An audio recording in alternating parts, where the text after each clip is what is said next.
And what I'm here to talk to you about is traveling. Now, obviously, one of my hobbies are traveling. I love traveling. So, basically, what I'm doing in the next 10 minutes is I'm trying to promote traveling to you guys, and I'm going to speak about why you guys should travel. So, last week I traveled to Hong Kong, so South China, then I crossed the border to another city called Macau. And has everyone heard of Macau? No. Okay. And then I crossed 2 hours across the South China Sea and went to Vietnam. Have you ever heard of Vietnam? No. Yeah. You must have heard it. What do you guys know about Vietnam? You must have heard it in history. My friends got it. Okay, the Vietnamese War. So you guys know about the Vietnamese War? Yeah. Okay, what else do you know? Do you pick up anything? Do you think Islam exists in Vietnam? The girls have already got it. 20%, I think 20%. No? Yes or no? Yeah. Okay. What about in China? Do you guys think there's any... Do you think Islam exists in China? I said something. Yeah. Muslim. Not really. A small percentage, though. Small. No, I said it was like one. Alright, so let me ask you guys, why do you think we should travel? When I say travel, let me distinguish this, yeah? You have a holiday and you have traveling. Now when I talk about traveling, I don't mean going to a 5-star resort in Dubai and sitting on the beach or there. I don't mean that. Scrap that. Traveling is in our heritage. As Muslims, we are all travelers. How does Allah describe us on this earth? What's that word He uses in Arabic? Ghuraba. You guys heard of Ghuraba? We are strangers on this planet, so we are all travelers on this planet. Okay, and how did Islam spread? How do you think Islam spread? So if it started in Medina, how did Islam spread? Through traveling. Okay, so Islam spread through traveling and through trade, right?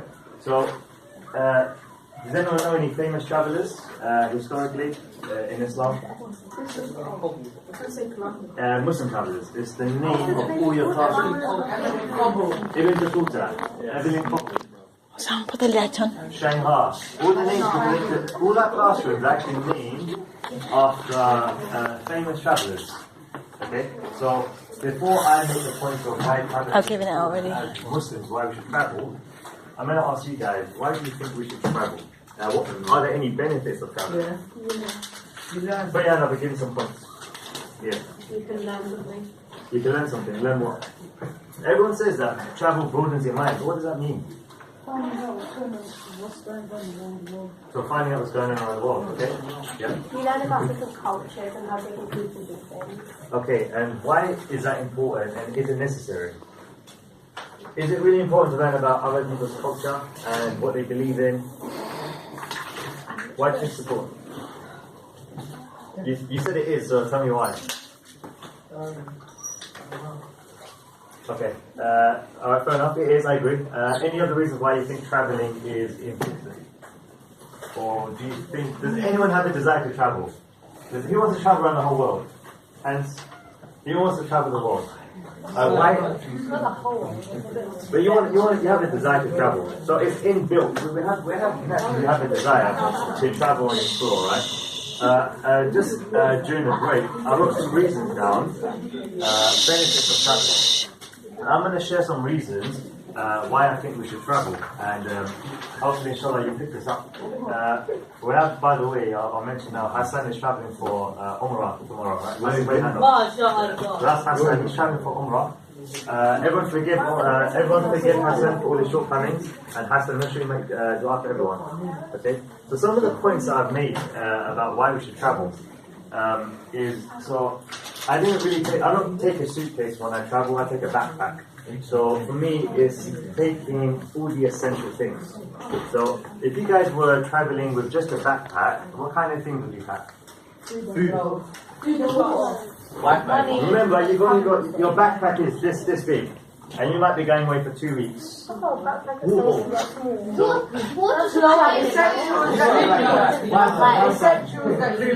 what essentials? Not food and water. You get food and water as you travel, right? Maybe a bottle of water. What would you guys travel with? Okay, passport, obviously, money. What else?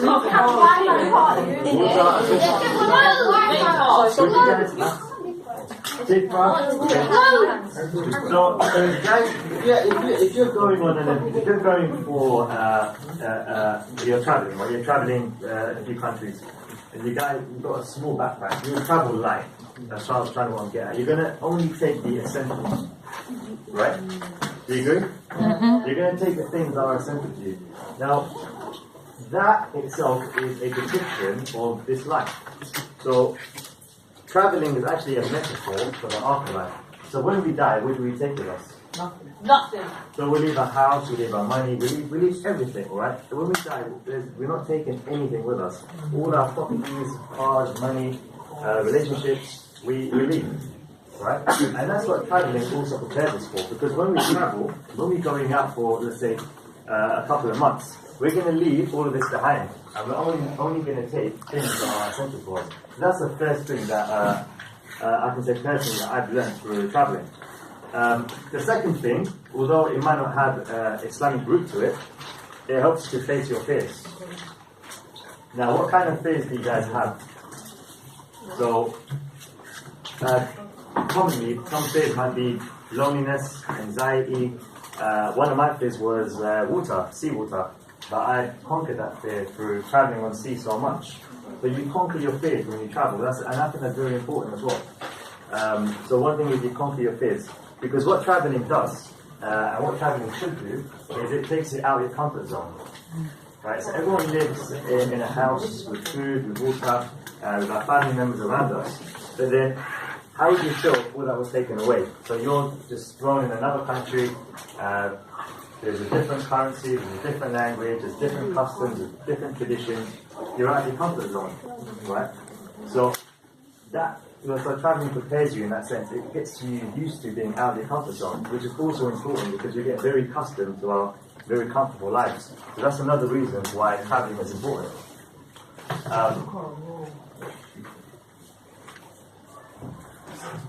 Another one is witnessing.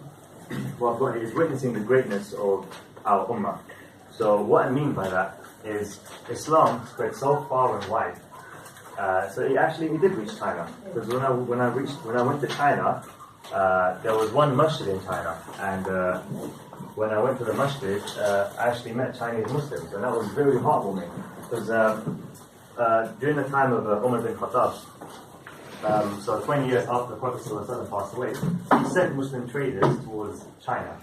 So through trade, the Muslims from Medina visited China, and that's how Islam actually has some heritage in China. So when we travel the world, whether it be in Spain or Turkey or Malta, even Malta has a lot of Islamic history, but we get to appreciate how great our ummah was, because we can see how much of our empire actually took over the world.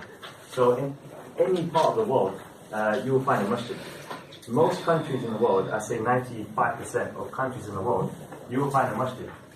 And trust me, when you're traveling somewhere very far and wide and you see a masjid, it's like seeing, I don't know, it's like going days without water and then seeing a big well in front of you. That's what it's like seeing a masjid. Because when you see a masjid, that masjid, it just becomes your home. Because what can we do in a masjid? A masjid is your house. It's a house of Allah. So when you see a masjid, you automatically just feel so connected. So that's how I felt when I was in it was like 5 days in, and I saw a masjid. Honestly, I was overtaken with happiness. And I went inside. I took some rest in there. I ate in there. It was I was using the resources of the masjid, and I met the locals. And obviously, Muslims, how do we treat one another? So they treat me like a brother, and they welcomed me into their country, and it was heartwarming. So seeing the greatness of our ummah is also a part of traveling. Seeing the places that we've conquered, and seeing how much or how rich our history actually is. Personally, I think the most important part of traveling is representing Islam. So when I asked that question in the beginning, is there Muslims in Vietnam? Well, I don't know, but the answer is probably not. There's not a single masjid in that whole. Vietnam is a very long stretch. It's a very, very big country. It takes about 20 hours on train to travel from one part of the country to another. It's a very big stretch of land, and there's very, very minimal Muslims. In my opinion, it's less than 100 in that whole country. It's a Buddhist country, and they don't have much contact with Muslims. So when you visit these countries, you're potentially the only Muslim that they're going to meet in their entire life. And believe me, that's what happened. So when I went to Vietnam, is not a very popular destination for our community. It's most of the tourists that visit countries like Vietnam are the Australians and New Zealanders, and so it's the white tourists. So when they're not used to seeing brown tourists like me. So when they saw me, they looked at me a few times. Some of them took selfies with me because I found me interesting. I actually felt like a local celebrity in Vietnam because they were literally taking lots of selfies with me. Everywhere I was walking, especially in the main city, people would stop on their motorbikes and take a picture of me because I've never seen anyone like me. Honestly, this is the kind of places that I ventured out to. But now, the important thing is, now the reason when I went to the restaurants in Vietnam, and obviously when you ask them for halal food, just to test, they have no idea what halal food is. Like they have never met a Muslim before. Now that is your first opportunity to give them a glimpse of Islam. So wherever you travel, wherever you go, you will always be an ambassador of Islam. You will always represent Islam. And for those people that you meet on your travels, that might be the only contact and the only source of Islam they ever get in their entire life. So how should you guys do you think? When they meet you as a Muslim, you make them aware that you're Muslim. How should you be? How do you think you should be? How did Islam spread? So when these travelers from Medina ventured out to different countries, how did they teach us? How did Islam spread in those regions? Was it through preaching or was it through character? A bit of both, but majority it was through character. It was from a Muslim's character. So just through trading, when the non-Muslims, when they learned about the Muslims, the honesty of the Muslims and how they used to trade, that alone itself was a catalyst for them to change faith, to accept Islam. So when you guys travel, you're actually ambassadors of Islam. And that is, for me, it's one of the most important things. That wherever you go, you are representing this deen, and our characteristics or our behaviors should be a means of their guidance, inshallah. And that's one of another thing about traveling. Another thing is, like I said, it takes you out of your comfort zones. So when we're living in the UK, we're very accustomed to our first world culture. So we have a bed, we have heating, we have water and food whenever on demand. When we wake up for breakfast, what could we eat? You know, we forget not having breakfast. We have like 10 different options for breakfast. Do you know what I mean? Like, we're that spoiled that not only do we have breakfast, but we can choose what we want for breakfast. Do you know what I mean? Like, if you want cereal, you've even got like a selection of 10 different cereals to choose from. Like, that's how spoiled we actually are. But when you think about it, when you're in some of these, because I was staying in a village, I chose to do it the hard way so I could learn. But the food is actually very limited, and you're getting a loaf of bread in the morning every day. That's what you're getting. You can't be choosy. You don't even get butter on that bread, by the way. It is a plain loaf of bread. But it teaches you that actually, us living in a first world country, we're very spoiled. And we don't appreciate very small things that, you know, we take everything for granted. And that's another reason why I promote traveling to you guys so much, is because it will humble you to all the things that you actually have. So that's another point that I had down. And of course, one of the reasons why we want to travel so much is, of course, to discover the beauty of the earth. Now, that's probably the foremost reason why we want to travel, is to actually see the beauty that, you know, that Allah has created. So what tends to happen is we get caught up in the city life. We're all living a very bustly life in London, where we're constantly stressed for exams or work, and we should travel. We should travel because we need to see Allah's creation, and obviously that gives us a new enthusiasm in life. It refreshes us. It's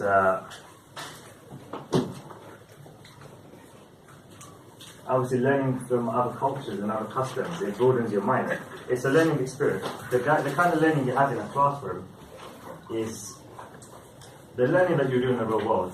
The learning in a classroom have no comparison. So the actual they say the world is a classroom. The actual real learning takes place outside in the real world. That's the majority of the learning takes place. So I have a passion to travel. One of my aims in life, inshallah, is to travel the world. That's a personal thing of mine. Yes. Could I ask, what would be the most important thing you've learned when you've travelled? As a person. I think it's knowing that I'm going to a place where, especially the Caribbean islands and the southeastern islands, when you go to those places where not many Muslims have travelled to, and they are potentially meeting you as a Muslim the first time. I think my main concern is leave on the basis where if any other Muslim traveller was to come to these lands, make their journey comfortable. Because if a Muslim before me had travelled and had given us a bad name or was dishonest in their trade or whatever, and that impacted my experience in that country, then I'd be upset. So my first concern is making sure that I'm the best ambassador of something I can be. That's my main concern. Okay. But just having the ability to travel to these places is an amazing experience. And I wholeheartedly think that everyone should be travellers. It's our heritage. Inshallah. So I've been to just over 20 countries. I've been to so far. And I can say that it's truly a humbling experience. And I think when you guys are a bit older and you have the opportunity to do it, you guys should definitely do it. So I don't know if there are any questions. So I know that was a bit long-winded and a few minutes over. I hope you guys can forgive me for that. But that's that, inshallah. That's that okay. Jazakallah. Jazakallah so much.